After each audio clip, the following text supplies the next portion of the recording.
Hey hey ya ya, hey hey ya ya, hey hey ya ya, hey ya. Hey hey ya ya, hey hey ya, hey hey ya ya, hey ya. Hey hey ya ya, hey hey ya ya, hey hey ya ya, hey ya. Hey hey ya ya, hey hey ya. Hey hey ya ya, hey ya. Hey hey ya ya, hey hey ya ya. Hey hey ya ya, hey ya. Hey hey ya ya, hey hey ya. Hey hey ya ya, hey ya. Hey hey ya ya. Good morning, everyone. Welcome to Streaming in the Terror. I wasn't going to say the morning coffee stream. I don't know what you're talking about. Today, I'm joined by Michael Kelso. I hope I said your name right. Yeah, you got it. Perfect. Just think that 70s show. That's exactly what I was thinking when I heard it. So yes, if I say good morning or anything, it's going to take me a little bit to get used to the fact that my stream is no longer a morning stream, because I was doing that for over a year.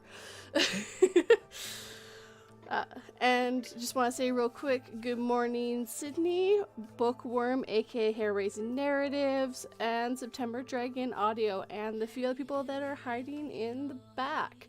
Welcome everyone to Stream in the Terror, and I cannot take credit for the name. I had help with the name of the stream. I will not lie.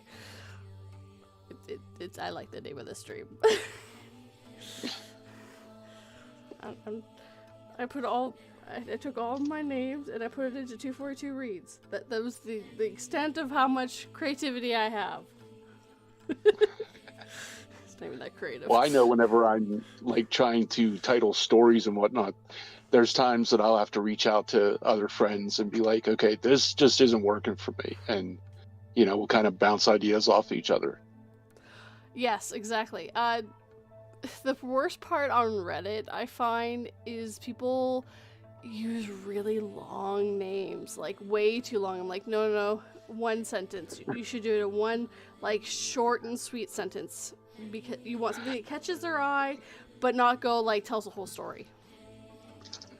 Well, unfortunately, before I started writing on Reddit, a lot of my short stories, I would use just like one word, and that one word usually had like several meanings throughout the story. I liked doing that. I thought it was pretty neat.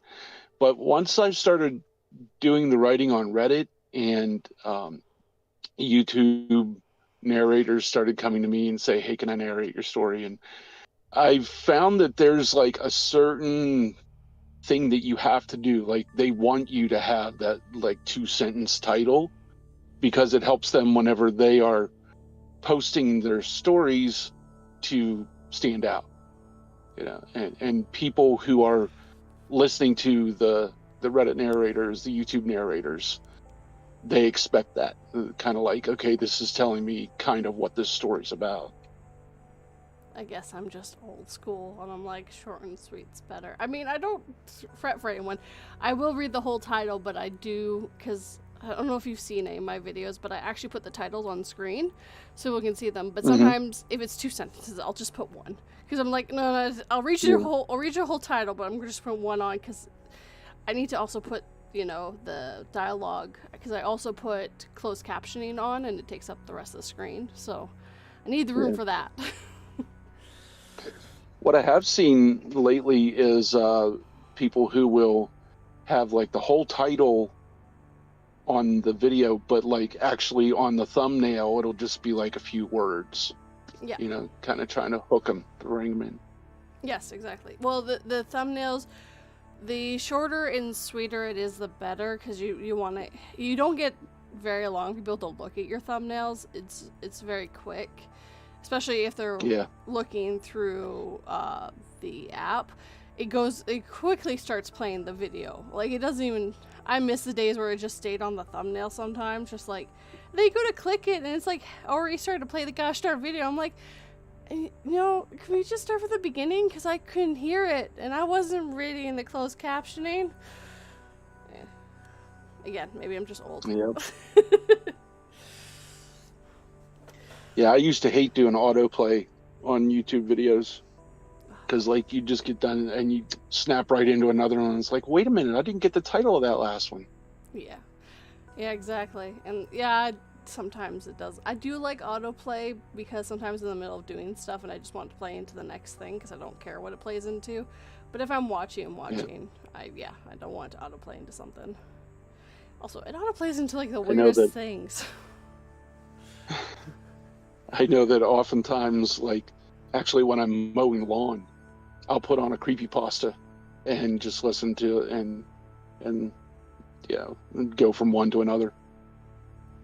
It's also the reason why I read the titles and the authors or users' names, just so you hear it as well. Then all this gets put on a podcast as well, so that does help if you're reading it, because, you know, they literally cannot look at the screen. There is no screen on podcasts, kind of. Yeah. Depends on the podcast. Spotify is making it weird, and there actually is video podcasts now, and even that's weird to me. I don't know. Again, I'm just getting stubborn in my old age, I guess. Things are changing, and I don't like it. If blogs became vlogs when they were videos, what is podcasts going to become?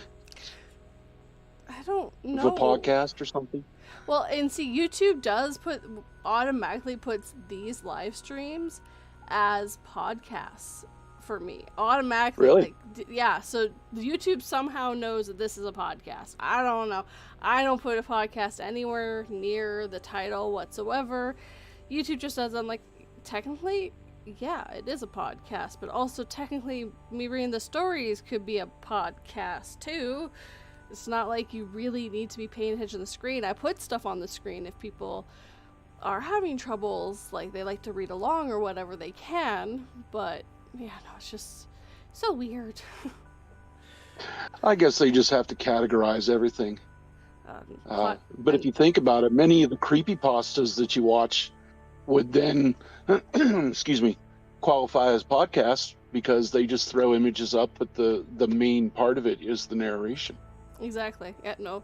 Most of the stuff that narrators do is podcasts. It's meant to be listened to. It's not really meant to be watched. It's just YouTube's such a big pull for people, and it's easier to monetize it. No lying. Yep. They take care of that for you. There it is. Funny enough, I actually read the story that I asked permission to use from yours already. It's not going to be live until next week, but I finished it. It was quite good. Oh, cool. Did you enjoy it? Yes, I did. I very much enjoyed it. So our lovely guest here wrote the story, and I did make sure to say your name in it too. Hold on. Never buy a Halloween mask from a yard sale. You could be getting more than you bargained for. And of course, as a writer, after I have that story out there on Reddit, sorry, excuse me, I'm reading over the title and it's like, I could have shortened that.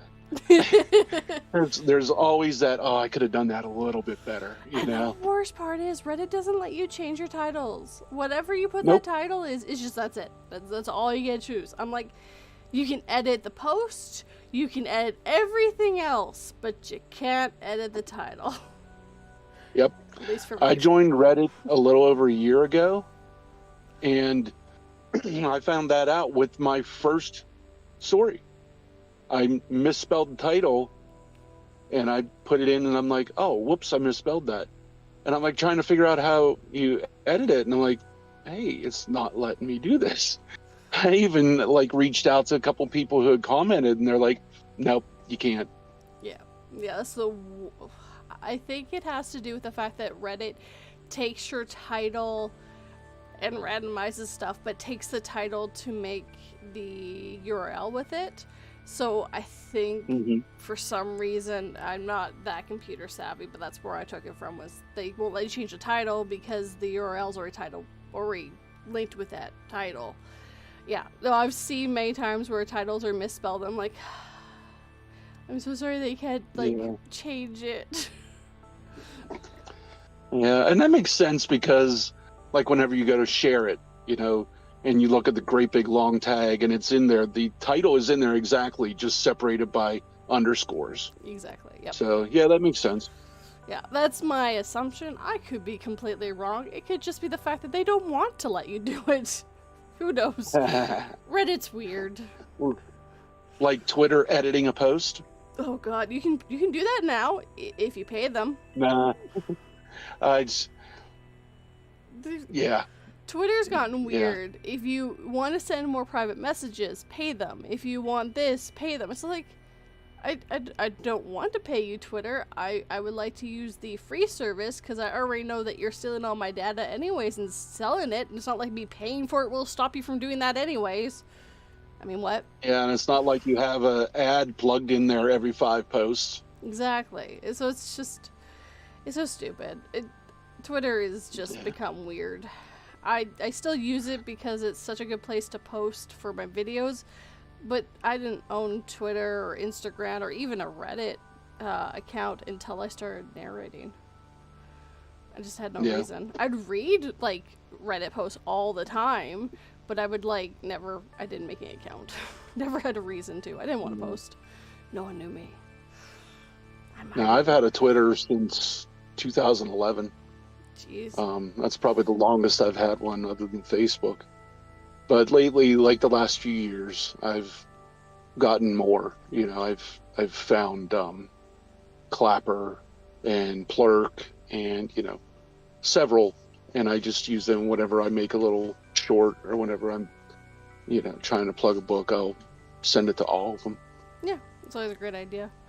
That way you can get more eyes on it, which is the nice thing. And I've seen different people, like, shoot down that theory. Like, don't do that, just pick 2 or 3 and get really involved in it. And it's like, okay, I understand where you're coming from, but still, there's people who are very, they will only go to one source. Exactly. So if you're not on that source, you don't get those people. Exactly. Like, lately, I've been getting really a lot of hits through Clapper.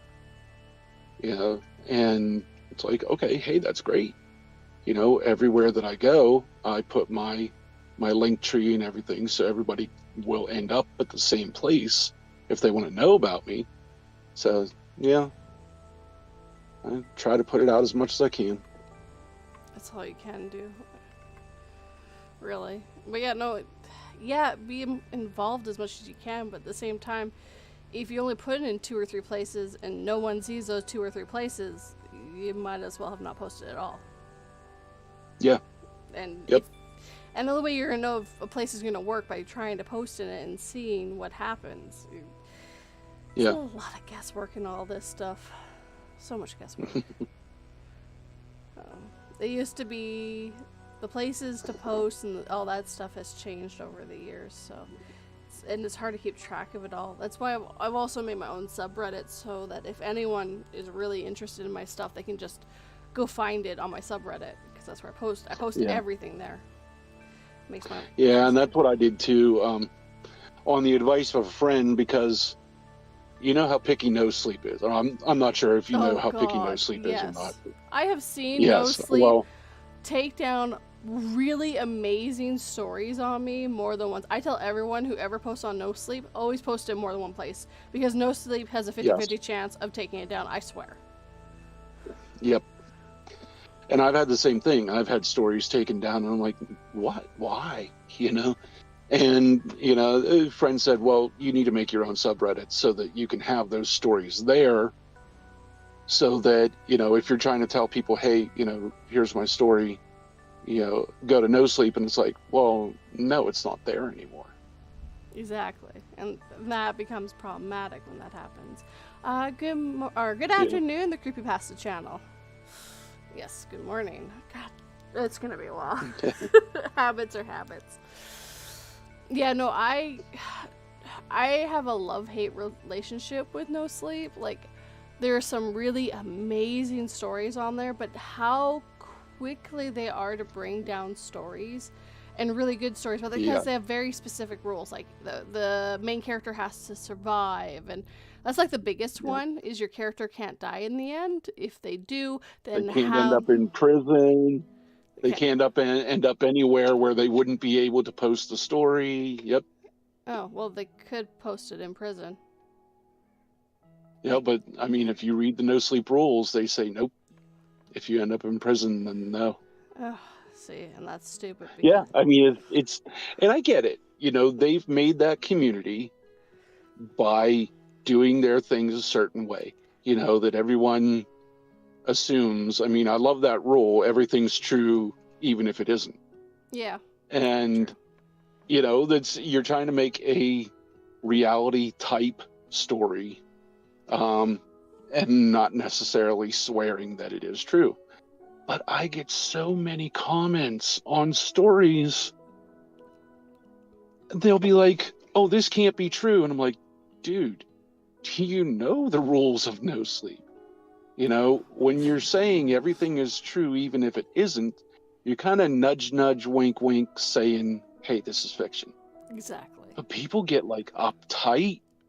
And it's like, oh, that's not right. That's not realistic. And it's like, it's not meant to be. No, you have to, when you read a story and watch stuff, you're supposed to suspend your disbelief so much. Like, I can think of a handful of movies I can even think of where you're like, yeah, that can't happen. But at the same time, in this world, in this reality, yes, it can happen.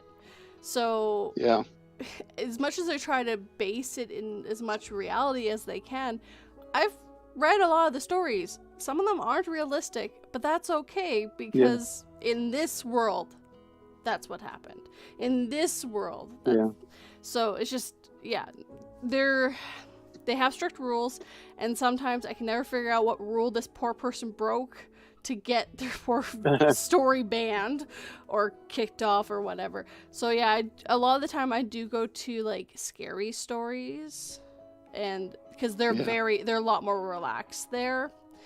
But sometimes you also get true stories mixed in there, actual true stories, and that makes it iffy, because I never want to say that this is a fictional story and I'm wrong, or this is a true story and I'm wrong.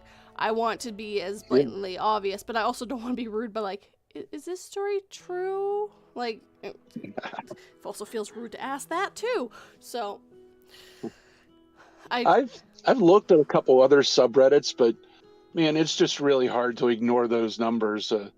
17 million subscribers when you want to get something out there and get some eyes on it. Yeah, exactly. And that's the problem. No Sleep has definitely gotten their community. It's very well known. It's really good. It's why I put No Sleep a lot of the time with the creepypasta, because a lot of people know about the No Sleep subreddit. Yeah. And even the podcast. So it just helps boost it, but at the same time, like, no, at least come from No Sleep. No Sleep is interchanged with fictional stories in my brain. It means creepypasta. I mean, the creepypasta channel can fight me if he wants. I'll see you out back. What? I'm sorry, what was that? I was just making a joke because the creepypasta channel's here, and I was just like, if creepypasta channel wants to fight me, we can take it out back. I'll beat you up. No Sleep After Dark. Narrators fighting in the dark over whether or not something's a creepypasta. They've got their little pens and pencils, and they're dueling like swords. And wow, I'm feeling a story coming on. Well, I think this story's a creepypasta. No, I think this one's a creepypasta. They got their laptops hanging in front of them on a strap and stuff, and they're Control-Alt-Deleting, trying to get the other guy. Yep. Have a mic over near their mouth with the headphones on, the water hanging off the side of their belt, because you know every narrator has water nearby. Rule number one. Oh yeah. Water. Which is really funny. If you think about it, that's really funny because, I mean, if they're a serious narrator, they've got some serious equipment to be able to do it. And you got water right next to all those electronics. And you have to wonder, somebody has to have had an accident at some point. I have in my computer. I have spilled iced tea in my computer. It's fine. It worked out fine. Thanks, noisy vehicle. Have a good one. Every once in a while, the road next to me is pretty noisy. It happened like 2 years ago, I think now. The graphics card went like 7 or 8 months later. I don't know if the two really are the reason, if the graphics card wasn't just very good.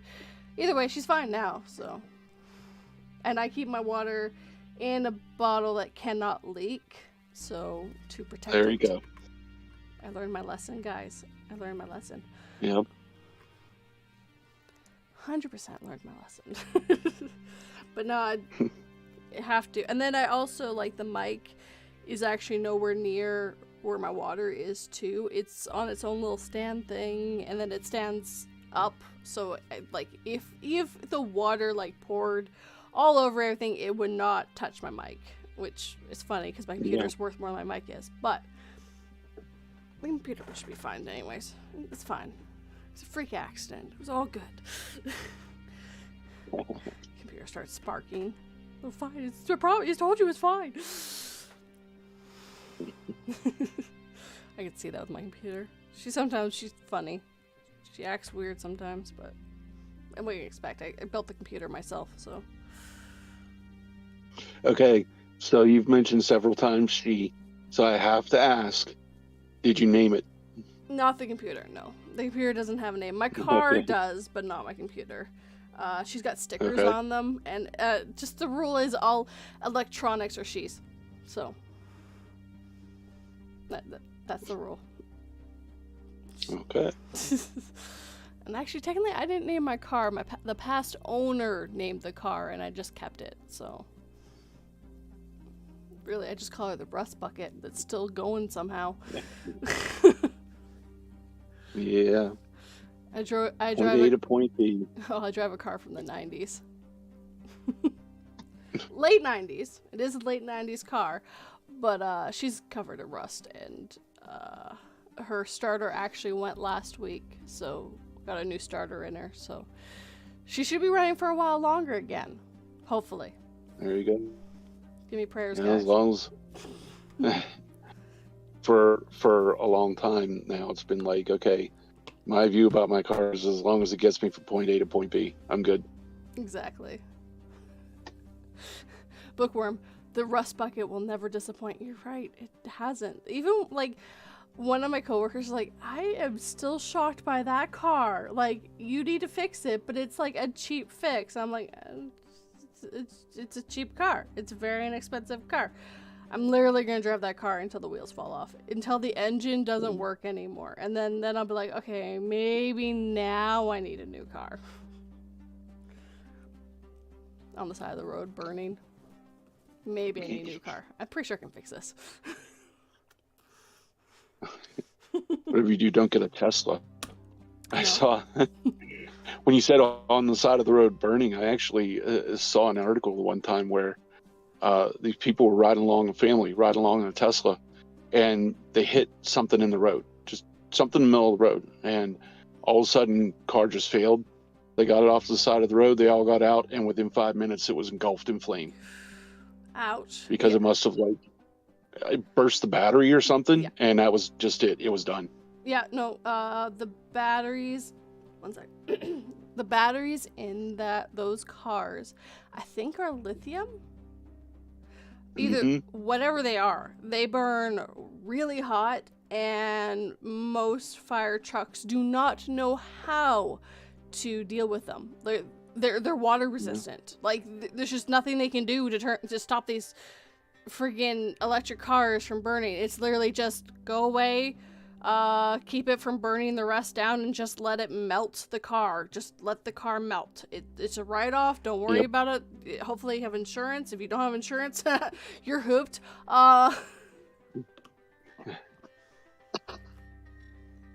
Well, if you don't have insurance, you probably want to drive on a Tesla. Possibly.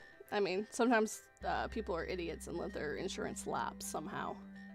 But yeah, I just have my insurance reinsuring itself. It just keeps going by itself. I don't have to think about it. My least favorite thing is here you have to get insurance and registration, and I have forgotten to register the car. And it's been not registered for 2 weeks. I'm like, oh, it's that month. I need to go to the registration. Okay, here's my money. Well, with us down here, I mean, you're from Canada, right? Yeah, I'm Canadian. Okay. With us down here in the States, at least my state, Pennsylvania, here about 5 years ago, what we used to have to do is every year we would get a registration sticker in the mail when we renewed our registration. We'd have to stick it on the license plate, and that way, when you go past the cops, they would see, oh, hey, your registration's out, and pull you over and say, here's a ticket, renew your registration. Well, about 5 years or so ago, they eliminated that system, so nobody has any new stickers on anymore. And yet I got pulled over for my registration. And what it was the cop saw me talking on the phone, which in Pennsylvania is still legal. But feel the need to preface that because there are states it's not. And he pulled me over. And that's just the thing that he could get me on, because I guess he didn't like me talking on the phone. Mm-hmm. He had no way whatsoever of knowing that, but he still got me. So they got rid of the sticker here it was during COVID at some point. It was like 2020 or 2021. I can't remember which one. So yeah, we don't get new stickers either anymore. The cops are supposed to type your number in, and then it's supposed to tell them whether or not the registration's good. So there's no little sticker to know. So that's how they tell here. But it's because they were planning to change the license plate to something else, supposedly. I read this whole report on it, and it's never happened, and it's probably not going to happen because they gotta put all these license plate out, and that's gonna cost thousands of millions of dollars to do. I mean, to be fair, we kind of sort of pay for our license plates, but not really here. So I can't see them implementing this and having everyone having to bring in their old license plate to get these new license plates that are fancy. But yeah, no, they got rid of the stickers a few years ago. So I've still got, I think it's a 2020 or 2021 stain on my car. But it reminds me what month they expire on, and that's important. Because you have to go into the dealership. It's called the registration here. It's not the DMV here. And you just have to go in and get a new one. But it's a pain in the butt, and the lineups are always so huge. And of course, they do more than just car stuff there. They do boats and I think fishing and stuff. So there's lots of reason why people are there too. So it just backs things up. It's just ugh. I just want to pay you this money, and then you give me the piece of paper that says that my car's good, and we're good. I'll buy. Yeah, we can do it online too. Just have it printed out. Yeah, nope, can't do that here. No online. You have to go in person. There's some reason for it. I don't know. That involved me actually doing research on it, and I don't care enough. I have to go in once a year. And I think next year I have to get a new license too. My driver's license, I think, expires on my birthday next year. Because, happy birthday, go get a new license. Give us money. Really. Here, go get a new crappy picture. Here, get a new picture with hookers. Anyways. I don't know why I love that stupid Futurama quote. I quote it all the time. I'm gonna make my own theme park with hookers and blackjack. You know what? Forget about the theme park. It's the first episode, but it's stuck in my head. It's gonna be there until the day I die. It's gonna be on my tombstone. I'm gonna make my own cemetery with hookers and blackjack.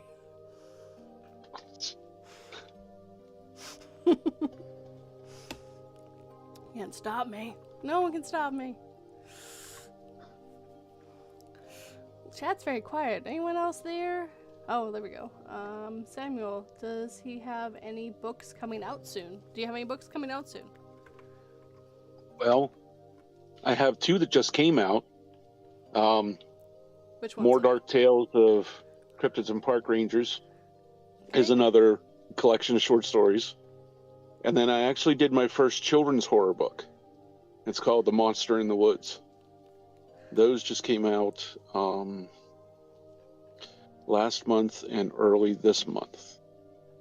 I've actually, like September, I was trying to get a 3rd book done for October, a Halloween book. And it just, life intervened, and I wasn't able to put the time into it that I needed to. So I kind of like, all right, we'll hold off on that. One of the things I love is I always loved Nintendo, and Shigeru Miyamoto always had a saying that I kind of stand by, is a game is only late until it's released. A bad game is bad forever. Yes. And I kind of go with that with books too.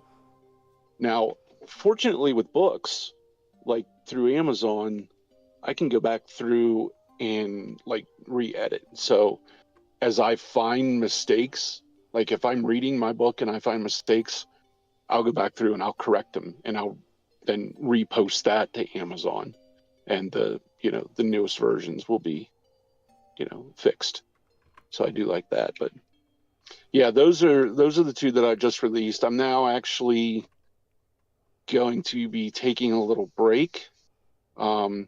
November and December, I'm going to try to write probably a couple novels and see if I can get them done.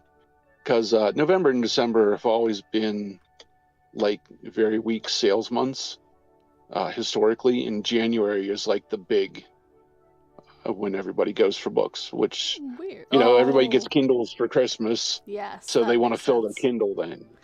Yeah, that makes a lot of sense. Like, why would that? Oh, yeah, that makes sense. You didn't send me a book cover of your child's book, actually. I have everything else, but not that one. I thought I had. What was it called? The Monster in the Woods. Yeah, no, it's not here. I got Fragments of Fears. I put the other one up. Okay. I'm on my phone, and I'm afraid to like go and try to send it now. Am I going to get disconnected? It shouldn't, but that's fine. I got the other one here for you right now, so that should work. Okay. All right. Yeah, I mean, if you go on the link tree, which is down. Yeah, it'll show up there. It is in the description box. I realized afterwards that I forgot to add it, and I added it before the stream because I am a smart cookie some days.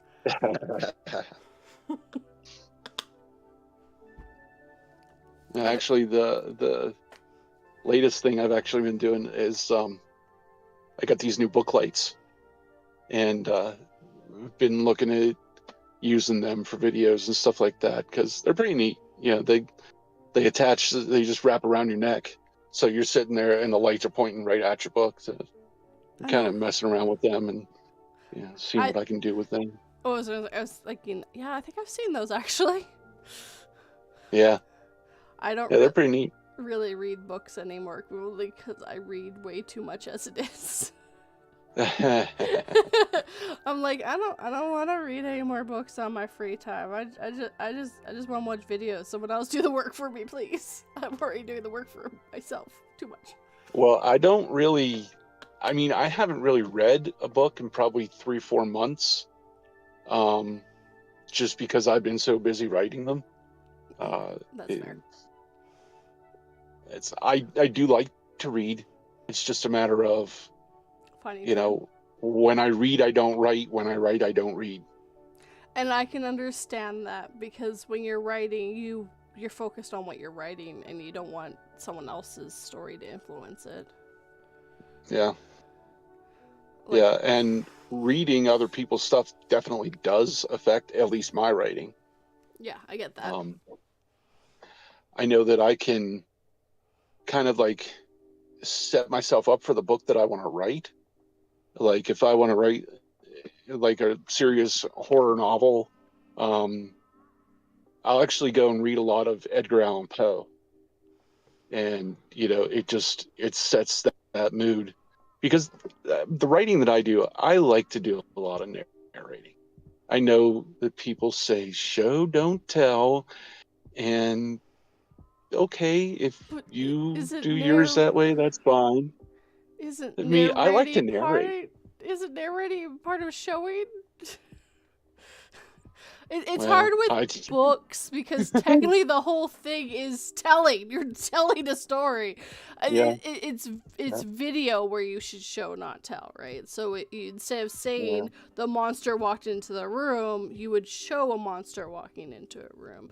But I mean, also sometimes you need to tell instead of showing because it does the expense. It's all balancing acts. I'm overthinking things already. I'm like, but sometimes you need to.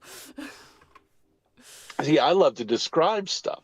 Mm-hmm. So I love to set the mood by describing, what's going on. And then when something happens, people are like, they get it. But if you're just like if you're doing show don't tell, then you have no setup. Yeah. Your person isn't walking down the dark trail, hearing the leaves rustling, and suddenly everything goes quiet and they suddenly stop in fear. You're just like, here I am. Yeah, no. It's all, especially with horror, you have to set up the atmosphere of it all. Because if you don't have the atmosphere, it's not spooky. It becomes clownish in a way. Like, you can't just like, monster suddenly jumped out. Okay, what? Why is that scary? Like, it's not like they were being stalked for the last 2 paragraphs or even 2 pages. It was just, now there's a monster. It's like, exactly. Okay. But yeah, this would be different than the monster appearing after those 2 paragraphs, 2 pages, whatever you're doing. Yeah, then the reader is even like, oh no, what's going to happen? And they start speed reading. I've done that before while reading books. Like, oh no, what's going to happen to them? Yes. And gets your... And I've been speed writing. I have to slow myself down. Yeah. One you of my also want to favorite go fast. things, like,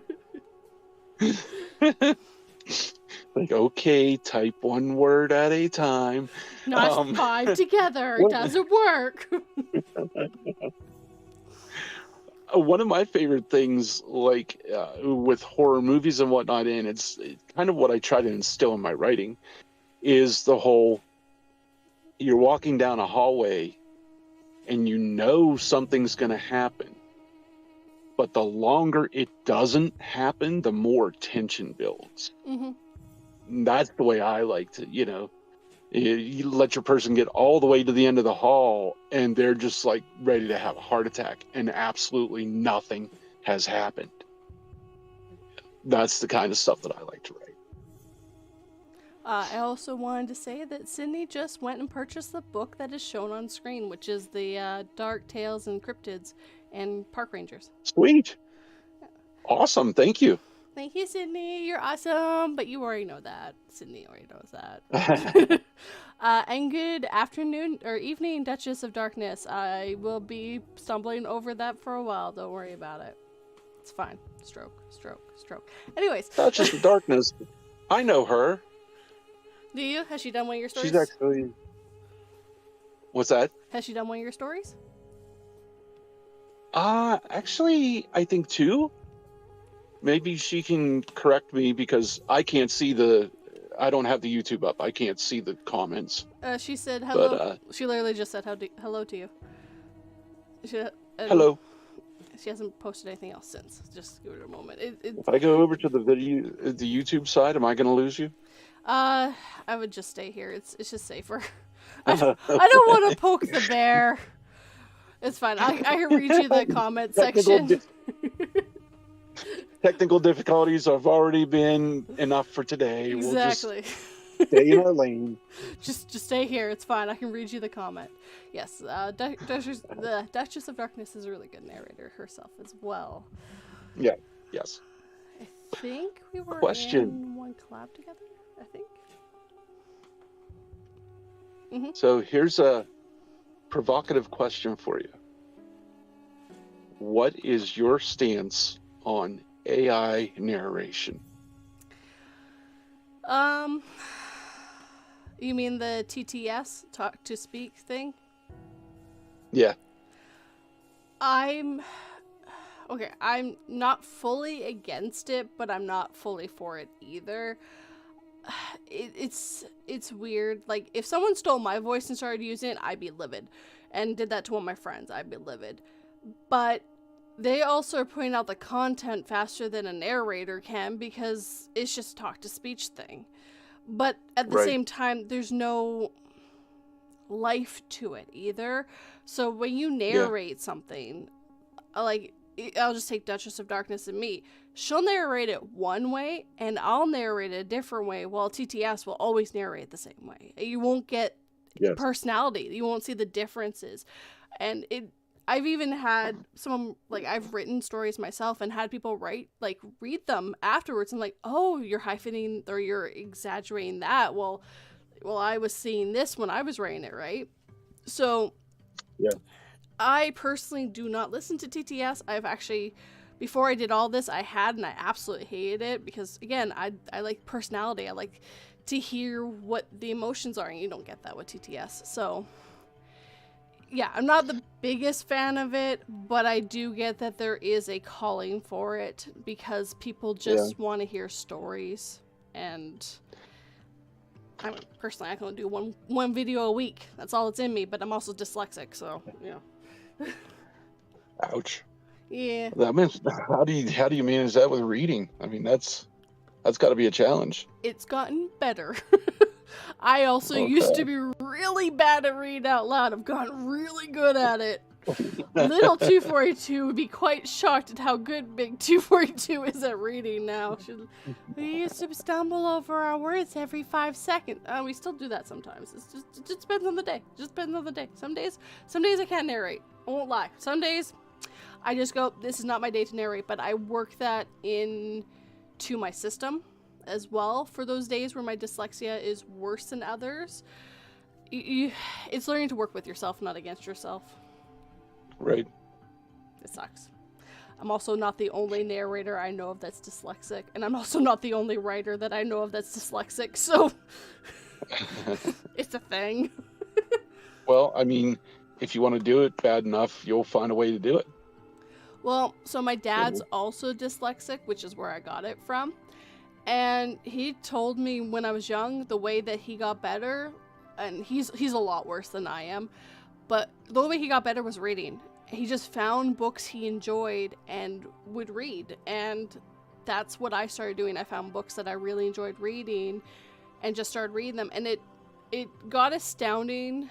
I started with one series from an author, and it was his easier series, and then I went to the one that was more difficult read that he wrote. That one took me a lot longer to read and get my head around, but I was able to read it, which was quite exciting when I was able to read it, because I wasn't sure if I'd be able to, because it was basically college level reading. And when your teachers told you to only have grade 7 level reading for your whole life, and you got to read college level and understand it, you kind of feel proud about yourself. Yeah, absolutely. If I ever find my grade 7 teacher, I'll be like, ha, I can read better than you. Maybe, possibly. I definitely read more than you do. Because that's the mature thing to do. I'm still a kid inside, that's all. It's a little kid in me that wants to go, ha, I did it. I did it. You told me I couldn't. I did it.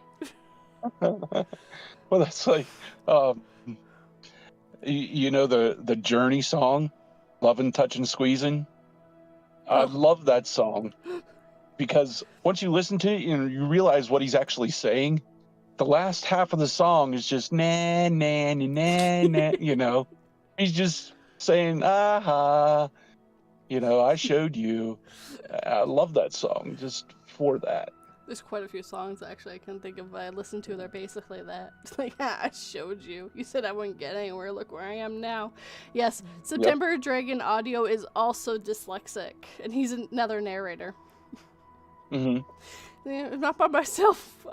Another person that I talk to a lot, which is PA Nightmares, who lives in Pennsylvania as well, which is quite funny. Oh. He's also dyslexic as well, so I was just like, I'm sensing a pattern. yeah, the dyslexics stick together. It keeps us Oh. safe. Yeah. I mean, you're gonna stick with your group. You know, I have several authors that I talk to, you know, because you have common interests. Exactly. You know, you as a dyslexic, you have overcome some of the same things, and you've struggled with some of the same things as, you know, others do, and it's nice to be able to, you know, compare notes and lift each other up when you can, and cry on each other's shoulder when you need to. I also want to find out who spelled dyslexic and just like why like no, you never use Y. It's like the most uncommon letter in the alphabet, well, except for like Z and X, but Yep. and even X is in it too. Like why? Yep. You like used all the letters we never use. There's a C. Yeah.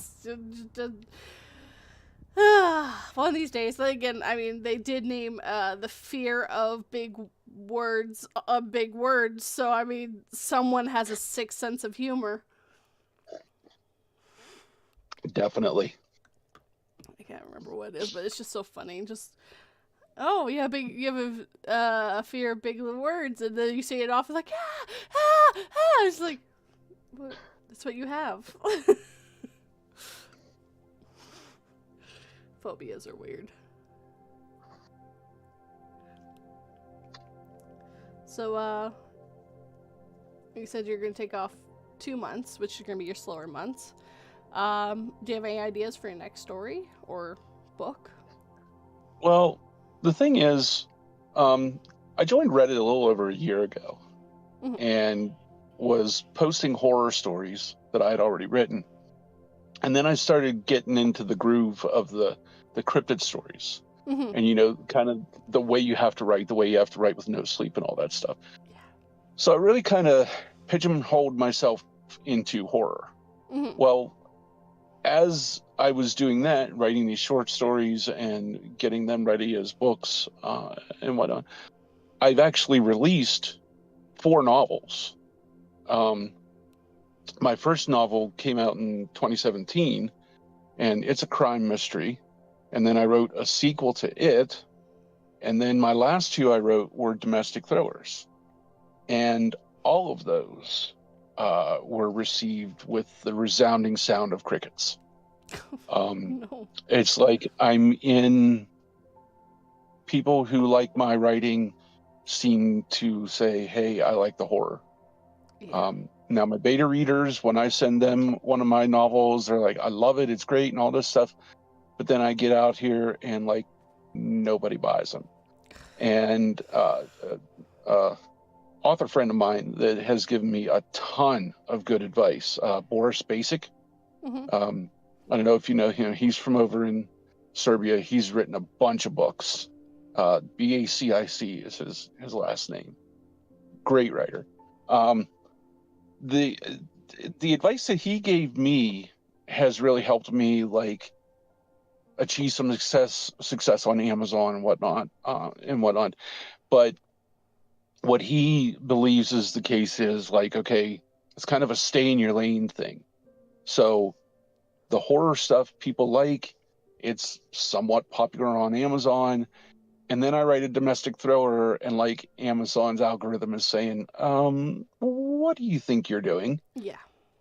You know, so I kind of looking at what I might do is write me a couple domestic thrillers and then do them as a different pen name. So that way it's not. It doesn't throw off the algorithm. Yeah. It's not throwing everybody off, and even not just the algorithm. You know, people might look at the book and go, "Oh, it's another horror book," and it's like, nope, not even a little bit. You know, I mean, I always have suspense in my books and whatnot, but so yeah, I'm kind of deciding. You know, if I sat down and did nothing but write, like, 12 hours a day, it would probably take me a year to finish all the books that I have started on my computer. Yeah, so I always like, I'll start a book, I'll start writing something, and then I'll get off onto something else. And, you know, the idea is still down there, it's waiting, but to sit down and focus on it and finish it. Yeah, so I have a lot of options. I have like 2 or 3 actual horror novels because I haven't written a horror novel yet. That I could sit down and finish. I have a couple more domestic thrillers. Yeah, I have a lot of stuff sitting around that I could do, and I have to sit down and focus on where I want to go. You know, so do I want to do the domestic thriller route? If then, okay, I'll work on those. Do I want to finish the horror novel? Yeah. So yeah, got a little deciding to do, but I'm sure you're not the only one who has that problem, though. September Dragon Audio says he's like that when he writes his scripts as well. He's an ASMR narrator, so he actually writes all of his stuff himself. So okay. But I get that because I do write stories every once in a while. Like, it's not like the main thing I do, but I have written stories, and I completely get that, where you get an idea, write it down, and then you don't touch it, and you're like, I still want to do that, but I don't have time to do that. But do I want to do that? Yeah, I do still want to do that, but I don't have time to do it right now. Sometimes I'll do the opposite, though. Sometimes I'll be writing a story or I'll be working on a book, and I'll just get stuck.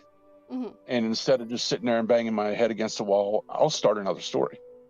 Yeah. Or I'll pick up one of the other stories that I've been working on, and I'll start working on that.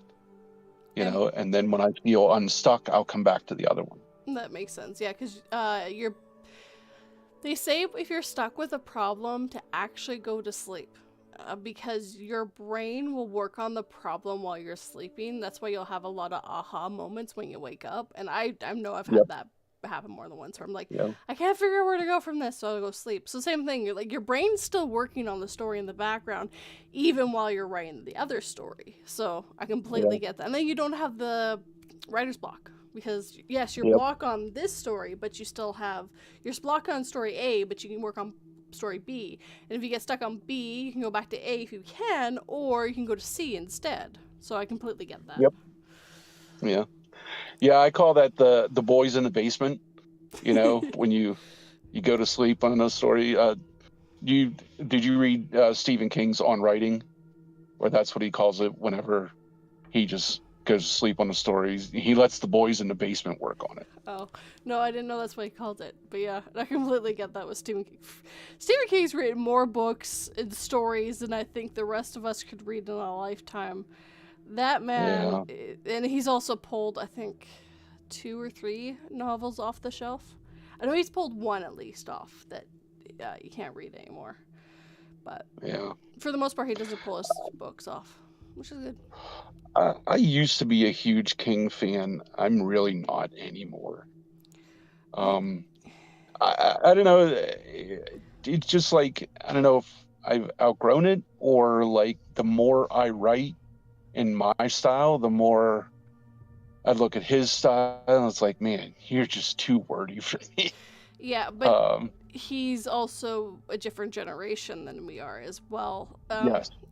Like, I can't read Tolkien. The only one I can read is Hobbit. I cannot read The Lord of the Rings. You could not pay me to read The Lord of the Rings because he is way too wordy. And I find Stephen King's stuff's fairly similar. He's very wordy. And it's like, okay, it's a goddamn house or it's a goddamn tree. Get on with it. Yes. Now, that being said, what's really funny is I once read Lord of the Rings 6 times in 1 year. Oh, jeez. Sydney just said, used to love King, but I've never been able to get into his new stuff. So. Yeah. The last King book I think I read was probably The Stand. And she just said The Stand and The Shining are her favorite. Yeah. I loved The Stand until 2/3 of the way through, and then it just became a soap opera. I'm like, dude, what? Did you just get bored of writing? You know, The boys in the basement took that one off. They were they took a month off there. My husband's read the Dark Tower series, and he loves the Dark Tower series. He's told me all about it, but I haven't read it. But that one sounds like a fever dream. But apparently it's supposed to tie all of his stories together. It's supposed to be what ties everything together. So, but that's another thing that I like to do with my stories. Like, I have this world that I've created that I try to populate most of my stories within that world. And it's nice to be able to, like, I'll reference characters from other books. And, you know, people who, if there are people who have read all my books, I don't know, they can go, oh, hey, I recognize that guy. And I have a couple recurring characters that show up through, like, all of my books, you know, just to kind of give it that continuity. Yep, that makes sense. I like doing that. No, it's always a good thing to keep everything kind of tied together. I and Miss Dragon have read the Dark Tower series, and we love it since September. Yeah. I'm just reading the comments so you don't miss them either. Yeah. You know, I like when things are intertwined. It's as long as it doesn't take away from the book, of course. Like, there's nothing worse than, unless it's a series, of course, where it's like, well, this guy shows up, and then you're just supposed to know who he is. Well, it's just like, oh, this guy showed up, and then happens to be friends with blah, blah, blah. And then maybe they disappear. It's a nice little Easter egg for anyone who read anything else, or he takes more precedence in the story as well. But it's not that you need to know what he did in Adventure A, B, and C. He's in this story, and that's where he is. My bad, I hit my mic. Yeah, it's a good mix, because it also brings those people who have read the other story going, oh, I remember him. This happened last time I saw him. Stuff like that. Yeah. Well, one of my recurring characters is actually the sheriff. So, I mean, he has a past history. He has things that he's done before and all that stuff. But when you just look at him, you can just view him as, oh, he's the sheriff. Exactly. And automatically, you know what this person is there for. Yes, and that makes complete sense why they're there. Those are great recurring characters. September said the last Stephen King book he read was Under the Dome, which I think they made into a TV show or something, and it didn't work out. I can't even look at the title of that book without thinking of the Simpsons movie. Yeah, they totally did that. I know, me too. Did the Simpsons movie come out first? And I have to wonder who came up with that idea first, the Simpsons or Stephen King? Not sure. Let's look up real quick. I can do a Google search.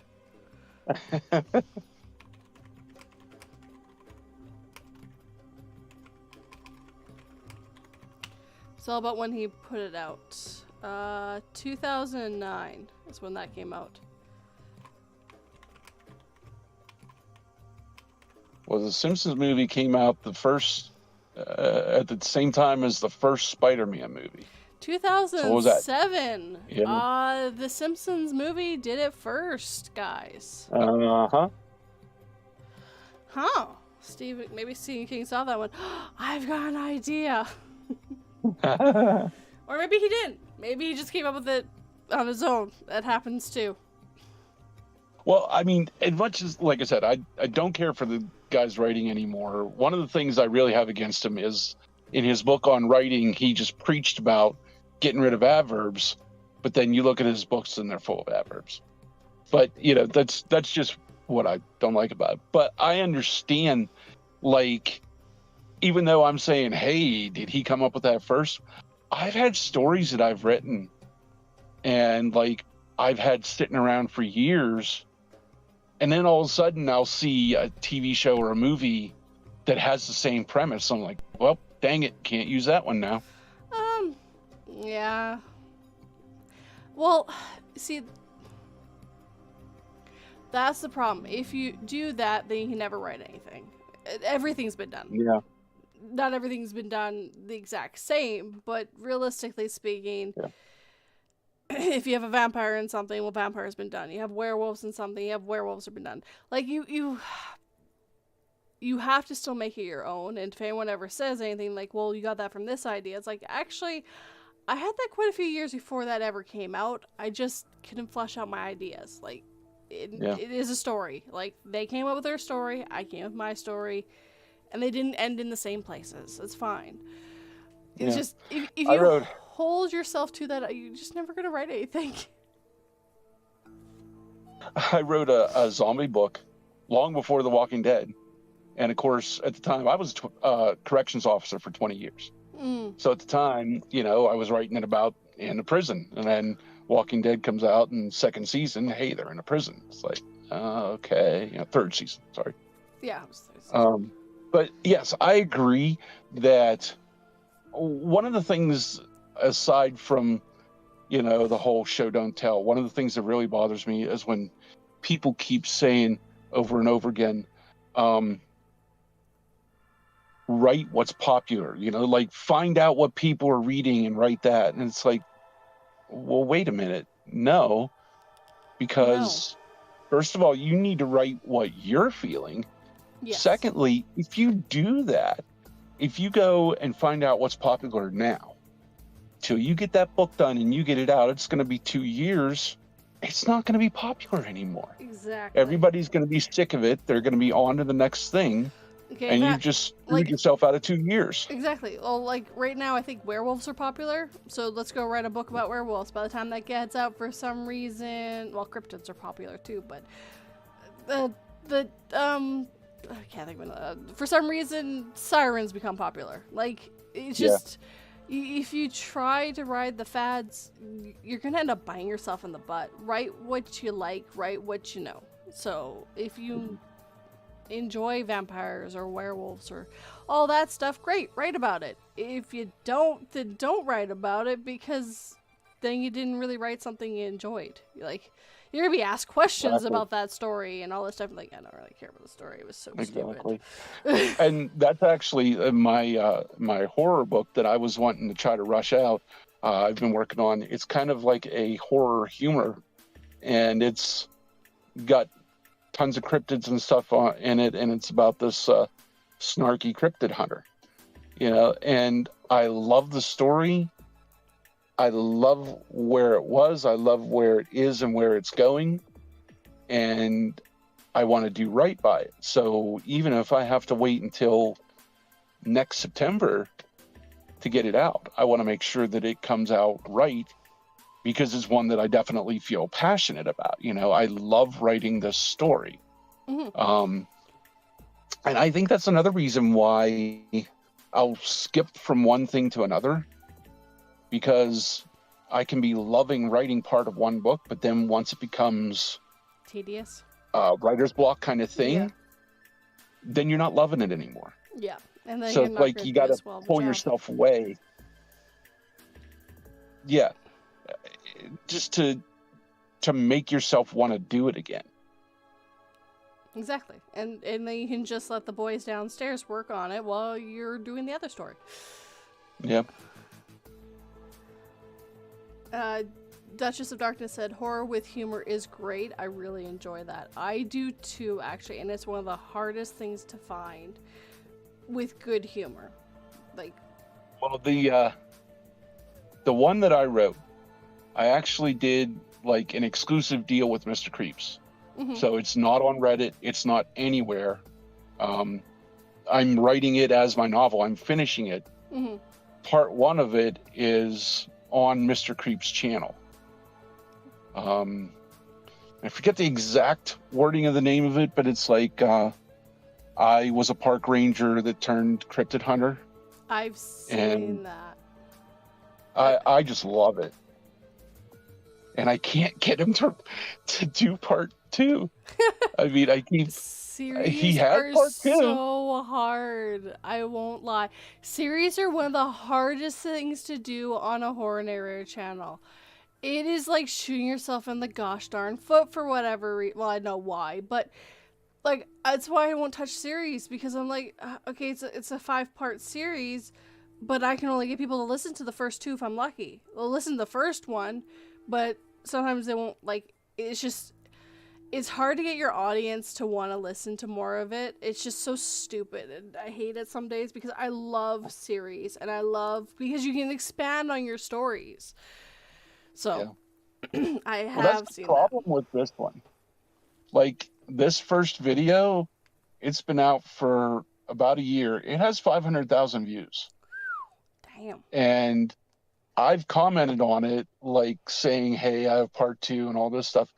People have actually texted to me saying, hey, where's part 2? And I'm like, I don't know what to tell you. I mean, Mr. Creeps has it.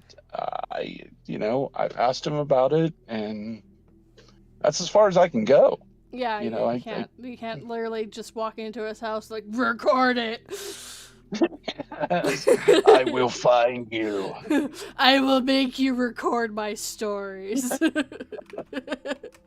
we're horror narrators / writers. I mean, what do we expect?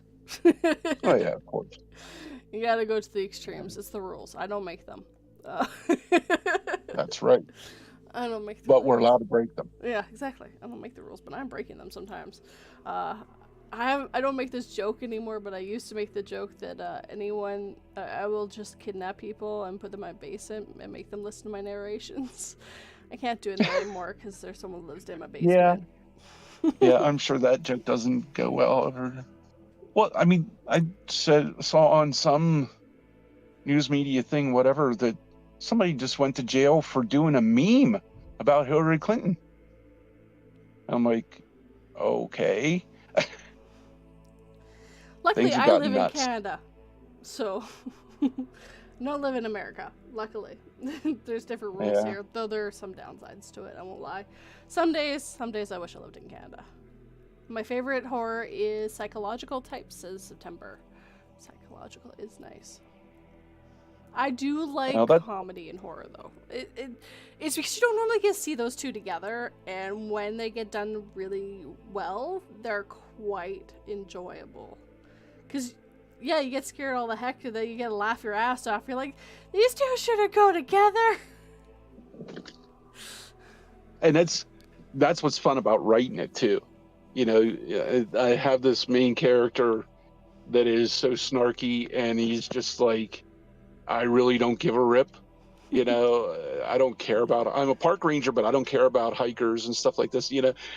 And like, it's awesome to be able to take a character like that and just run with it. And that's what makes it so fun to write. I totally get that 100%. Just, yeah. And like the psychological horror, I mean, that's what a lot of my stuff is. I really don't go in for the blood and gore much. I mean, it's there. Yeah. But just to me, to make someone think rather than saying, oh, you know, here's gallons of blood spraying everywhere and all that, it's like, if you can make somebody afraid of a footstep, you're doing much more than making them afraid of a chainsaw and all that. Yeah, I was just gonna say you're doing your job right. When you can make a or silence in the woods, when you can make that scary. Though, truth be told, that is actually scary.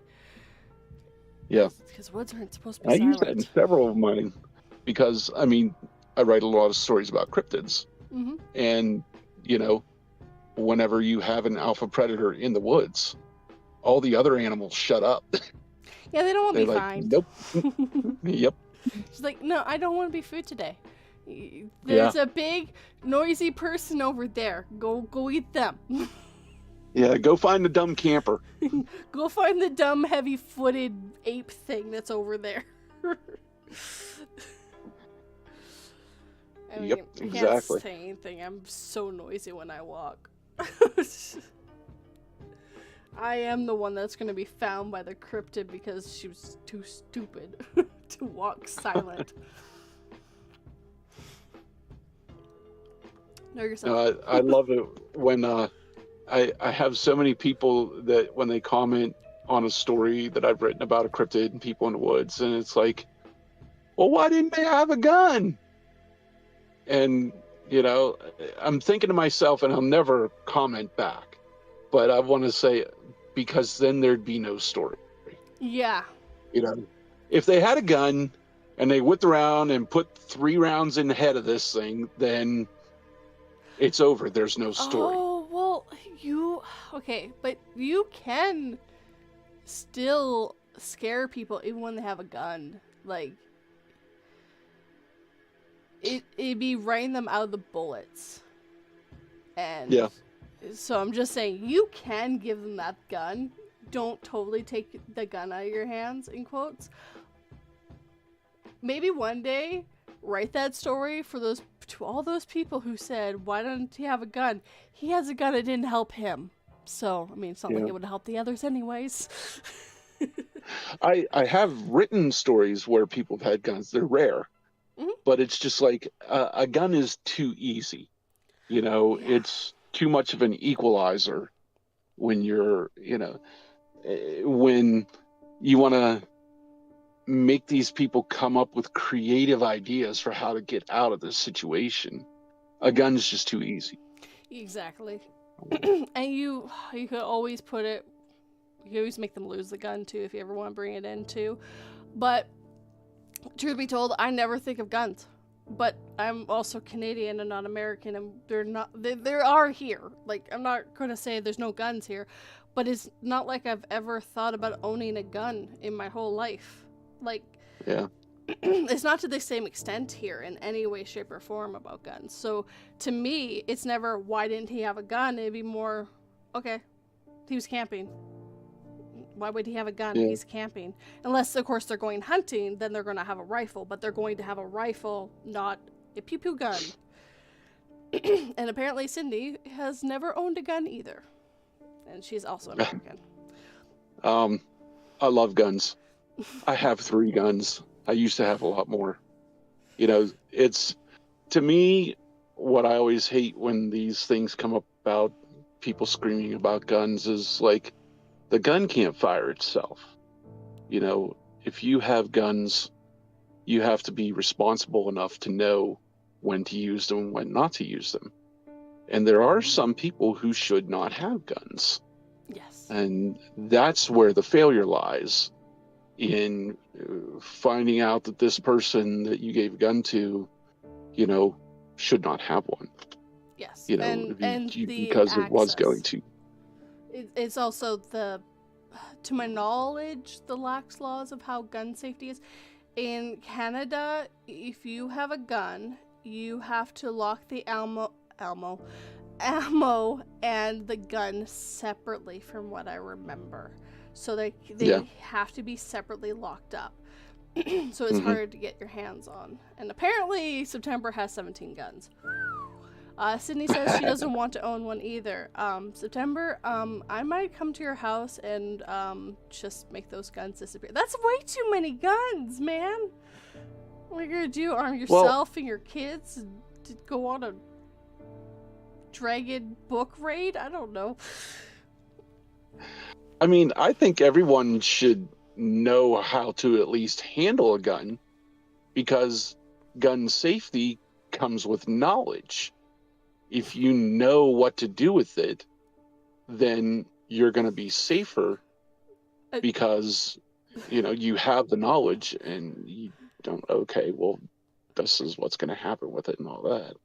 What came to my mind was my husband telling me when his mom got her gun, she had to do a course. And she, you know, learned how all this stuff is and then passed it to him and was going to show him the stuff.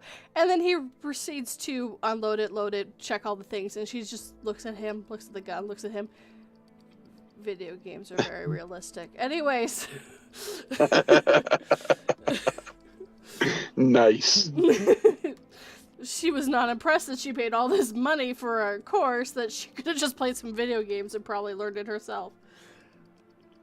And that's another reason. It's also about maturity. I mean, you know, when I was a corrections officer, there was many times that I would come home highly upset because of stuff that I had to deal with on the job. And honestly, if I felt like it, I would just whip out a violent video game and just go through shooting people. Yeah. And it releases that stress, and you're not actually hurting anyone. Exactly. If people learn to, okay, I have this stress, I have to release this stress, but I'm going to do it in a healthy way where no one's going to get hurt and all that stuff, then a lot of this gun stuff goes away. Well, and they've disproven the whole the violence and video game myth. They've actually proven that people who play video games, even violent video games, are actually more chill because they're taking their anger out in the video game. Like, when I get stressed out or overwhelmed, I'll just pick up a simple video game and just start playing it. Because winning releases that anger. It can be just Plants vs. Zombies, which I'm just killing zombies, but me killing them and it's relaxing me, right? Yeah. One of my favorite series is Resident Evil. And it's also where I get a lot of my, my horror tendencies in writing. Like I said, with the whole, you walk down an empty hallway and something's going to jump out at you, but it's worse when it doesn't. That's or the zombie turns its head at you. Ugh. What's that? The zombie turns its head at you. Ugh. Yep. I cannot play a Resident Evil game to this day. Nope. I played the second one way too young, and it completely, like, I thought I had zombies under my bed for way too long.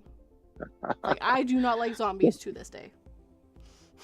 That's funny because Resident Evil 2 was actually the first one that I played as well.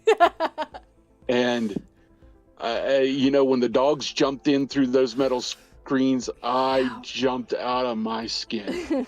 They jumped through the screens and I jumped back. And I also had to go use the washroom. I actually love other stories of video gaming too, where, sometimes I'll say my video game is possessed. I was sitting alone at my house and I was playing GoldenEye on the Nintendo 64. Mm-hmm. And I'm sitting there and I'm walking up and I'm getting ready to sneak up on this guard. And all of a sudden I heard this really loud sneeze. And I'm like looking behind me because I'm sitting alone in my house. And I'm like, what the crap was that? And I look up and the guard that I was about to shoot was rubbing his nose. And I'm like, no way. There's no way that just came from the game. It's just like creepy little moments like that too. That's also, especially back helped then. Me come my. What's that? Well, back then too, like, game, like, they weren't in their infancy in any way, shape, or form. But I don't know if the tech was there yet. I don't know. Yeah. GoldenEye was so good, but I only played it as multiplayer. I never actually played the game. I just played multiplayer on it. I love the multiplayer GoldenEye. September Dragon will read or exercise when he's stressed out. And Christine Baker thinks you should take a class before you own a gun or rifle, which I agree on. You should definitely get some training on how to make sure you're doing absolutely. Learn about it. Yep. Well, it's the only way you're going to be safe. I mean, if you don't know how to take care of your gun, it becomes dangerous. Because there's even maintenance on them you have to do, too. Like, I don't know very much about guns. I have shot a BB rifle, I think it was. I can't remember. I was in Army Cadets, and we shot some rifles. I know it didn't have real bullets in it, but I know that if you turned it on someone, it was still going to hurt someone pretty bad. So... yeah.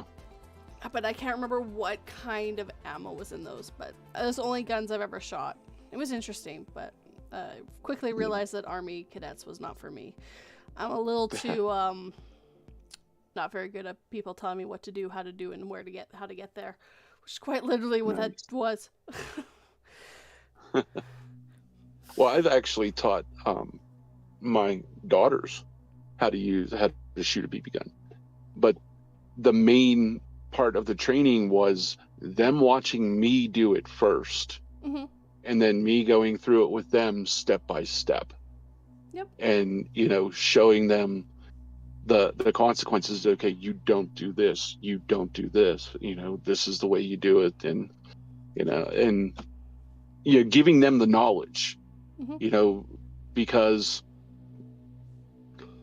if they want to shoot it, then I have to be there with them.